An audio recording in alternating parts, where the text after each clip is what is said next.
This is the final video of the crates and barrels assignment. In this video I'm just going to be laying out the UVs for the crate, going through laying them out inside our UV editor so that we can use the space for multiple textures. So this is very relevant for the game people as well as the animation people, using the UV space so we can actually use the same texture but have multiple textures on our crate for multiple purposes. It'll all make sense later on.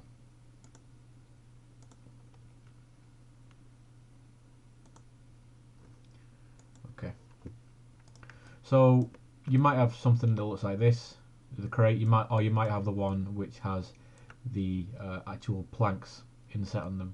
It doesn't matter which one because the process is still the same. So we need to lay this out, and the best way of laying this out is through using the Planar project. Now the Planar project is across here. It's actually the first UV projector on this row here. First thing we're going to do though is we're going to open our UV editor and just minimize that so we can see the scene. So I'm just going to turn on my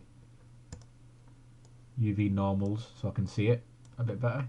So this here is our actual normals of our cube, our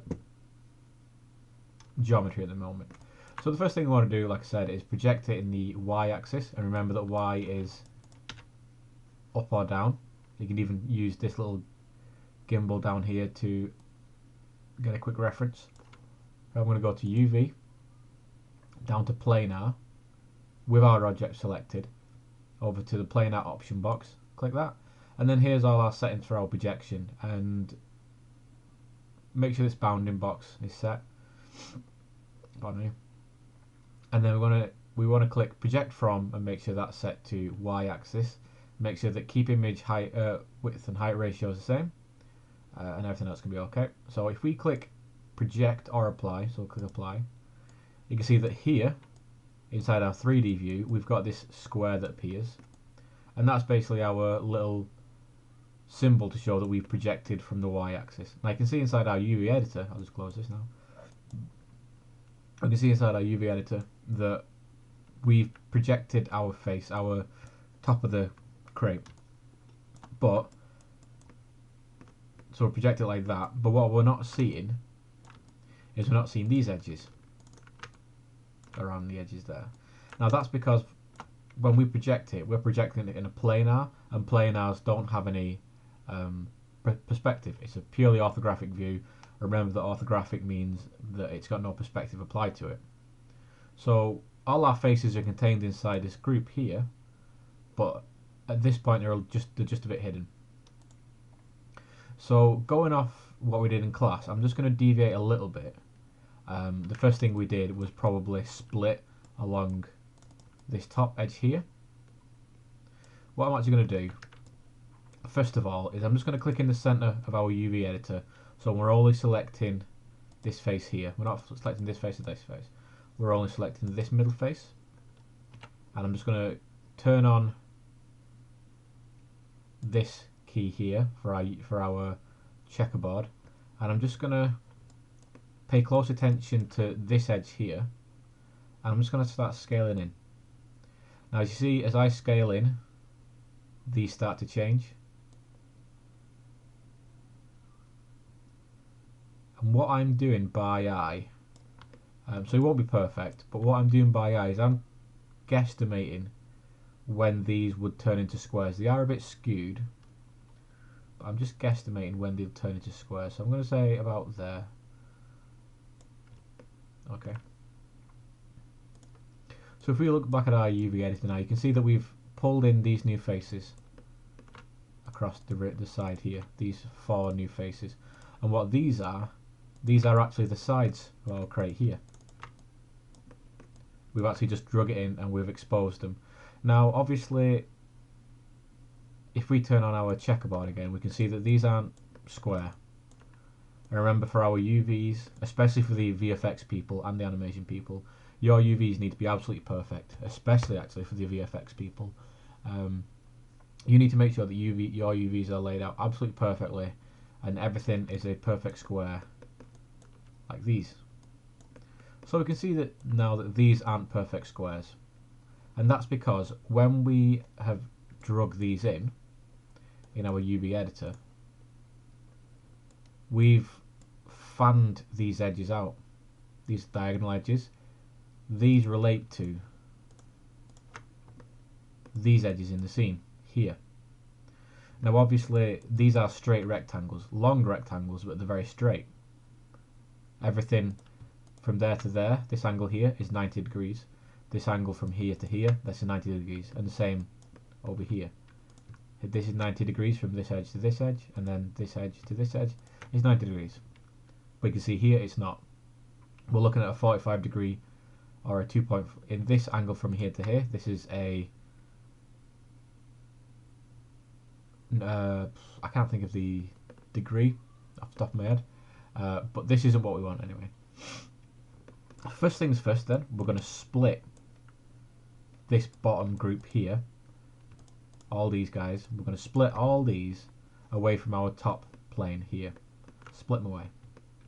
So we're going to go and either in the UV editor you can click on this edge here, or in your geometry view here you can click on that top, as long as we're selecting this edge here. Now what we want to do now is we want to go up to polygons, drop that down, and then go to cut UV edges. Well, before we do that though, just before we do that, I'm going to click this button here. What this does is it makes any edge which has no connection to any other edges bold, so that we can tell when we've split stuff.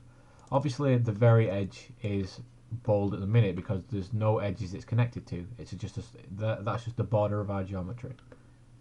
So I'm going to go around again, select this edge, which associates with this edge on 3D view, polygons, cut UV edge. You can see now that that's thickened out a little bit. That means that we've separated this group, which is like the top of our planks, from this group, which is like the interior. Now, one thing that I know vexed a couple of people is that in geometry, these two would be the same plank of wood, but we're splitting them away from this. We're splitting this away from this because we want to maintain the edges on this. I know that can be a little bit complex to first think of, but don't worry about it. That's this sort of understanding. It's sometimes difficult to explain, but when you start to understand 3D more, it makes complete sense. So what I'm going to do now is I'm going to go and select these diagonal edges. So I'll just make this a bit bigger, because this is what this is the view we're concentrating on now. So again, I'm going to go select these diagonal edges, and I'm going to go back up to my cut tool in polygons, down to cut UV edges. And you can see that they've been split, so they're nice and thick, the edges, so you can know they're thick. So the edges are nice and thick, so you know they've been cut. That's a bit difficult to say. So I'm going to go and hold right click now, and you can see this is how we can select stuff in our scene. So faces, grabs faces, edges, grab edges. Now this is another thing as well.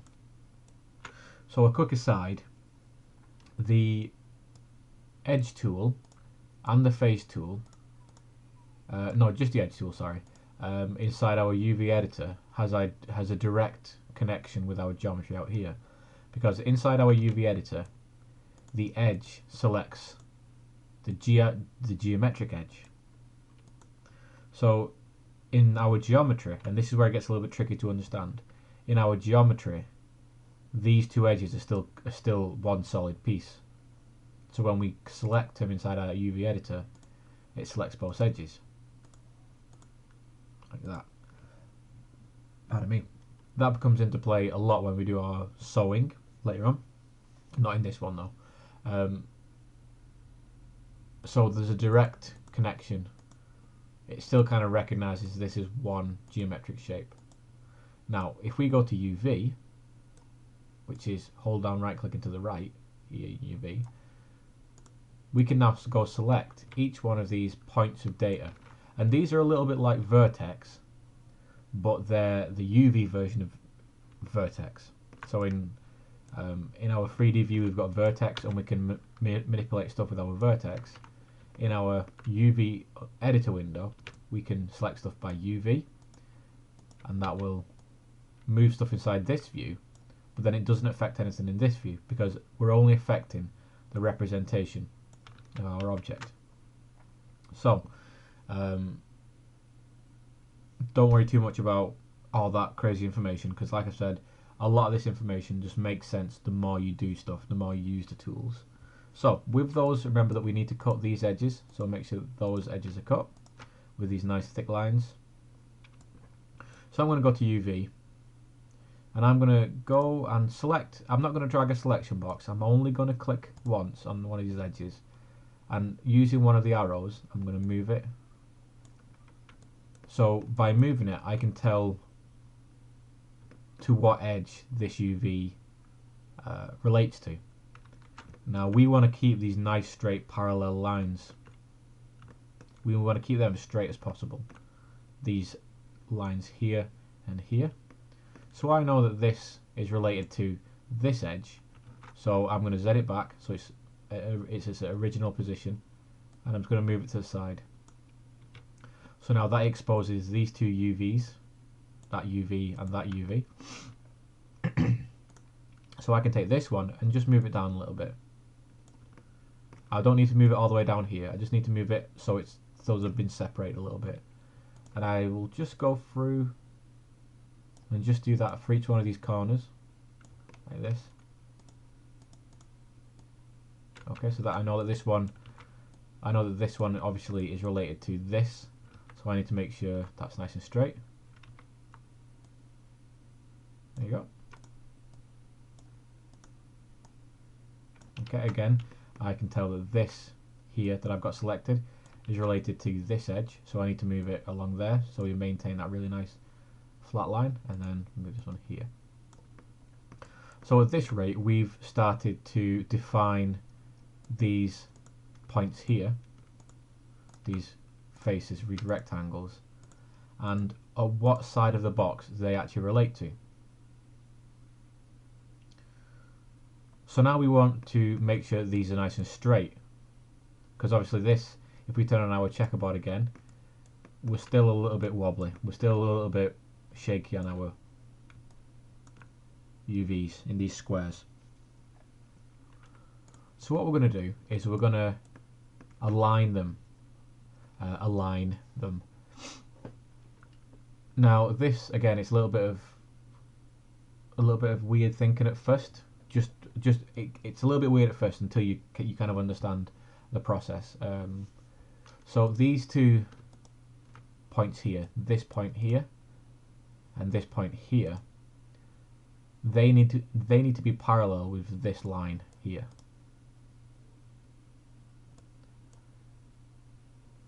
So I will select that one in UV, go to UV, select this top one, and then shift select the very bottom one. So I've got these 2 points selected, this one and this one, and then I'm going to select that one, this corner one here. Now what I need to do is I need to align these 2 top and bottom edge to this guy here, and we do that by using our align tools here. So the top left one is aligned to the most left UV, this one to the top right is aligned to the most right UV, bottom left is aligned to the most bottom UV, and the bottom right is aligned to the top UV. So if we just go through, I'll click the bottom left one to align to the bottom, and that moves all those UVs down to the bottom. So we're actually bringing everything down to this level here, like that. And we do the same for the other one. See it moving up. We do the one for the aligning to the left. You can see that we've aligned these now to the left. But what we want to do is we want to align it to the right, because we want to make sure that we're aligning to this line here. Just like that. See how they're now aligned across this line? Just like that. And we want to go through and do the exact same thing to the other edges. And on this side I know I need to align them to the left. So I'll go to the top right, to our top right align button, so that one, click that, and it aligns just like that. Now if I go and grab that edge, and this one, UV, not edge so to say, this UV, and then this one, I know that I want to align, I'll make it bigger, I know that I want to align to this one. So, and this one is above these two UVs. This one is above these two UVs. So we'll align upwards. There you go. See there, a nice straight parallel line. And exactly the same thing down here. I'll select these two UVs and I know I want to align them to this line.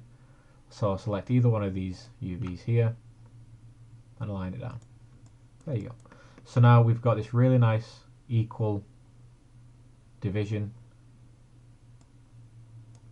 If I go to face mode now and I'll double click on this center shell, I select all this shell and I'm just going to scale it up a little bit so it fits more inside, just like that. And I'm going to turn on our checkerboard again, because if we go back to our UV edit, our geometry view now, we can see that those are now square. I can tell just by looking at them that they're a little bit squat, just a tiny bit squat. So I'm going to actually go through and adjust. So I need to actually scale up a little bit.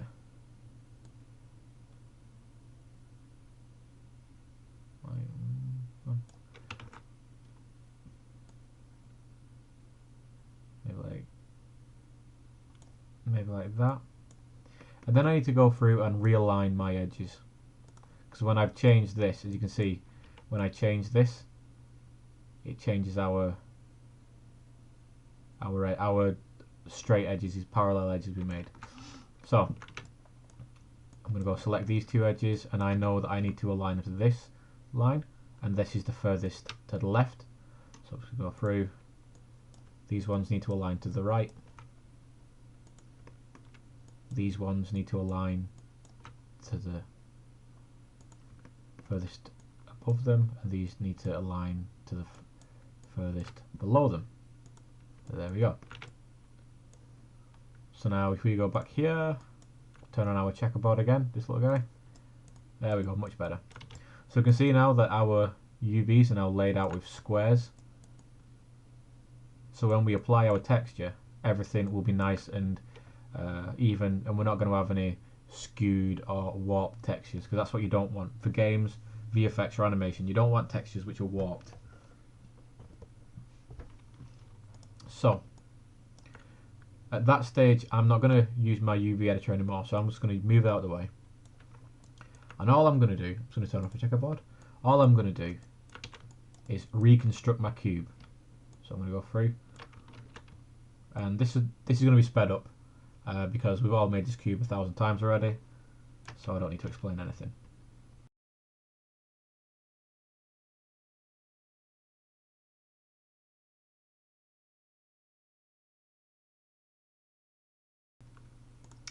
So there we go, that's our cube made, all 6 sides. Now if we go back to our UV editor, let's bring it back. So if we click on each one of these edges, on these faces, we'll see that our UVs are here in this corner. So if we look at the big grid, this top right corner is where your texture will be displayed, and that's where your texture will be rendered from. So if we go through and select each one of these, you can see that we've got our UV in the top right. So if I just keep shift clicking and selecting more and more faces, you can see this getting darker, and that means that there are more faces selected, because this is an additive. This isn't like a solid blue, this is a semi-transparent blue. So the more we select, the darker it gets, because there's more blues getting added on top of each other, to the point where you've got something like that. And that just means there are 6 blues sat on it on top of each other. Now what we're going to do is we're going to divide this into quarters, and each one of these quarters, this top quarter, second quarter, third quarter and fourth quarter, each one of those will contain a separate texture that will sit somewhere on our cube. But before we actually render out and render our UVs out to take it to Photoshop, there's one thing I'm going to do first, and that's going to be actually use this grid to lay out each one of these big UVs into its own little space. Now, we don't usually, well, we use these other grids to lay out other maps. So if you've got if you've got more than one map applied to something, you might have a mapping, you might have a bunch of UVs in here, and then your other texture might have a bunch of UVs in here, and then you will have another bunch of UVs in here, and another bunch of UVs in here. We're not going to do that. Well, we're not going to have our end product have multiple UVs in these different sections, but we're going to use this grid to lay out a big quartered map out so that we can fit it inside this smaller map equally. It's a little bit difficult to explain and to, I guess, understand at first. Don't worry about it though. You'll get it once we're done. So, okay. So I'm going to think of that about these grids as this top left one is 1, top right is 2, bottom left is 3, bottom right is 4. So 1, 2, 3, 4. And I want my top section, my top face group, to be number 1. So inside out with this selected, I'm not selecting the entire thing. With just that face selected, I'm going to go into our UV editor, go to face mode, grab the entire set, press W for translate, and then I'm going to hold X, and X is our snap to grid. So that's X to snap to grid, X for zeta, or X-ray. And hold an X first, and then I'm going to drag. You can see that it's snapping to the grid. So I'm going to move it across until this whole thing fits inside this square here perfectly, like that. Now you can use these numbers on the side to kind of aim your UVs at, because this here is 0.5, it means this is the center line running through. And then down here you can see that 0.5 again is center there, and that relates to this edge here. Cool. Now I'm going to go through and I'm going to move each one of these faces to a different point on the grid. Obviously we've got 6 faces, so a couple of these faces might share the same quadrant as another one. So you can see here that this is darker blue because there's more UV shells sitting over each other. So I'm going to grab another one and just move it to this bottom right one, and there we go. So we've got one UV shell here, which is the top. We've got one UV shell down here, which is this side here, like that.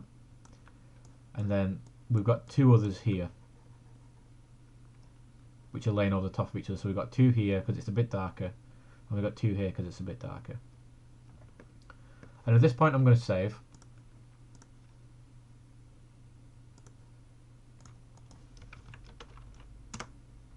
Because I don't want to lose any of my data, just in case. So we're almost there. We're almost ready to send this out to be textured. So remember what I said, that we want to only use this top right grid here. That's where our texture will be rendered from. But if you imagine this entire square here as our texture, what we've just done is we've put one texture here, well, one UV here, one UV here, another one here, and another one here.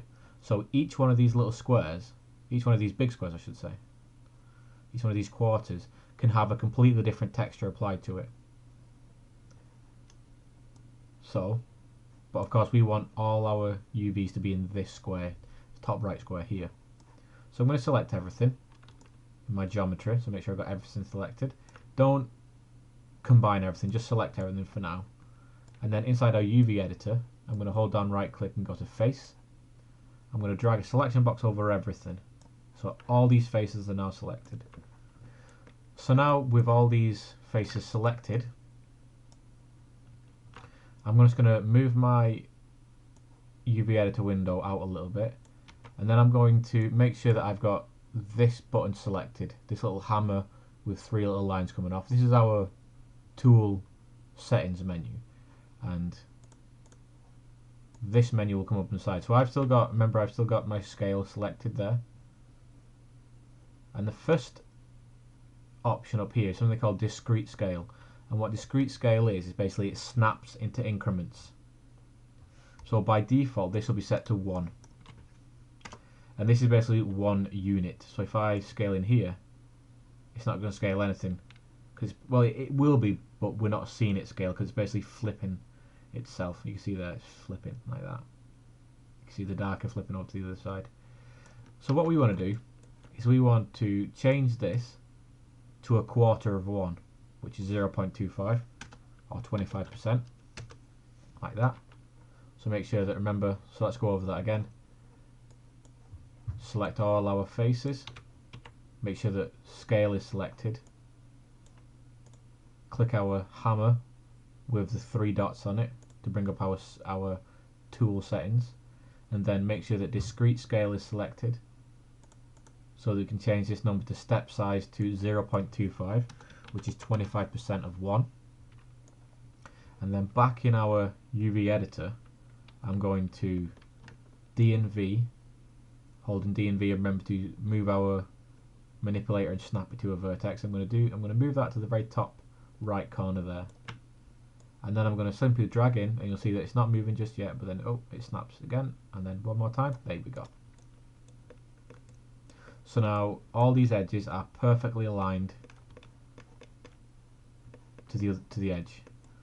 So all these edges are sitting perfectly along the grid. Beautiful. So now with that, like that, I want to select everything. So if you've clicked off by accident, remember, just in your scene, just select all your faces like that. Just close that. Select all your faces like that, and then select all your faces inside. Select the object. Select the entire object, I should say, and then select all your faces in here. And then we want to go to polygons, down to UV snapshot, and this is basically where we can dictate where we want the file to go. So if you have a project set up properly, then this should be sending you to the images folder inside that project. I'm just doing this on a unproject file, so I'm just going to put this to my desktop, and I'm going to call this Cube UV. See, desktop Cube UV. So I'm going to change these numbers now. These are just pixel ratios. So I'm going to change this to 512, and when I hit enter, it automatically updates the other one. I'm going to change my color value to a red because it's going to be easier to see. And the color value, the color value is just the color of the lines that will appear later on. And my image format, I'm going to keep that as a PNG, because that means that when I export my Cube UV image, there'll be no background to it. It'll just be a transparent background that we can place on top of something. So with all that set up, I'm going to click OK. And then if I go into Photoshop, I'll make a new scene, and I'm going to make it a 512 scene by 512, like this. And then I'm going to go to File, Place Embedded, and then I'm going to find my Cube UVs, and when I bring them in, they sit nicely in the middle of the grid. And when I bring in my rulers, you can see that they snap perfectly in the middle, like that. So now I do a save now, so that all my UVs are maintained like this, and all my geometry is maintained. Okay. So what I'm going to do now is I'm going to make, inside my layer, I'm just going to make a new layer underneath, and then I'm just simply going to change to a usable brush. I'm going to make a 1. Oh, make sure it's black or something you can see. 1, 2, 3 and a 4. So now what we're going to use is this, is we're going to make sure that all our faces are pointing in the right direction. You'll see that in a minute. So I'm going to just save this out as a JPEG. Cube test, I'm going to call it. Make sure it's a JPEG. Make sure that you're not saving a PSD or a PNG when you apply textures, because Maya loves alpha channels and it loves to use them. So we need to basically tell it not to use anything, and JPEGs don't have an alpha channel, so it's got nothing to use. So I'm going to go back to Maya, and I'm going to close my UV editor there. We don't need it anymore. Well, we don't need it just yet. And I'm going to go back into object mode, and I'm going to select everything again. And now I'm going to go down, hold right click. I'm going to move down to assign favorite material. I'm going to go to Lambert material. So this will probably appear on the side now, and you can see here Lambert 2.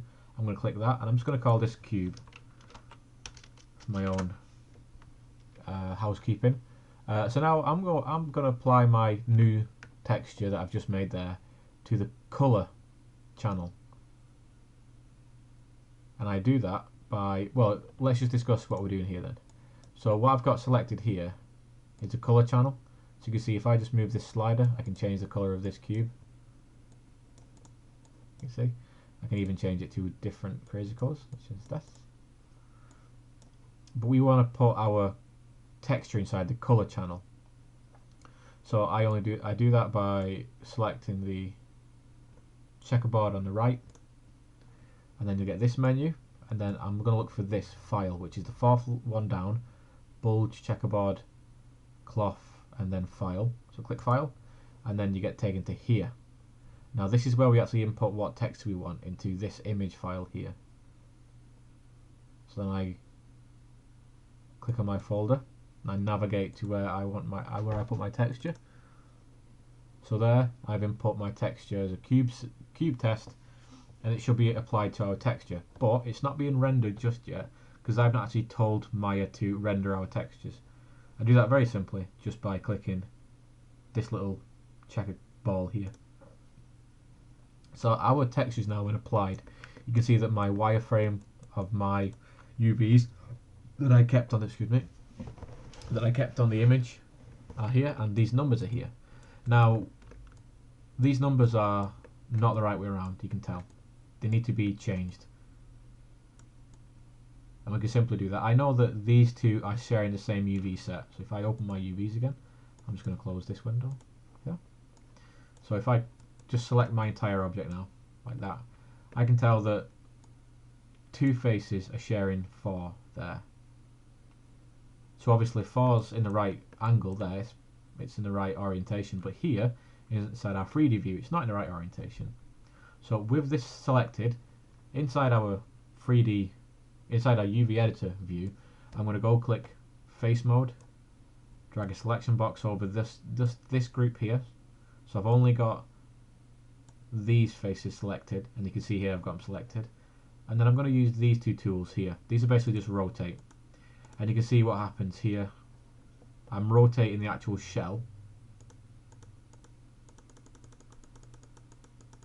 to change how it lays on the surface here. So I'm going to spin that around till them 4's are in the right angle, the right orientation. Same with this one. So I know that that's number 2. And where are we going? There we go. So I know that 2 is shared by 2 places, here and here. So I'm going to grab these again. Make sure I'm in face mode. Grab these in face mode.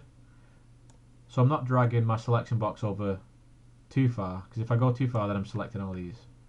All I want to do is select these ones. You can see there. Same thing, I'm going to rotate them around until they're nice and in the right orientation. And the other ones I'm okay with. Oh no, actually 3. Sorry, I forgot about 3.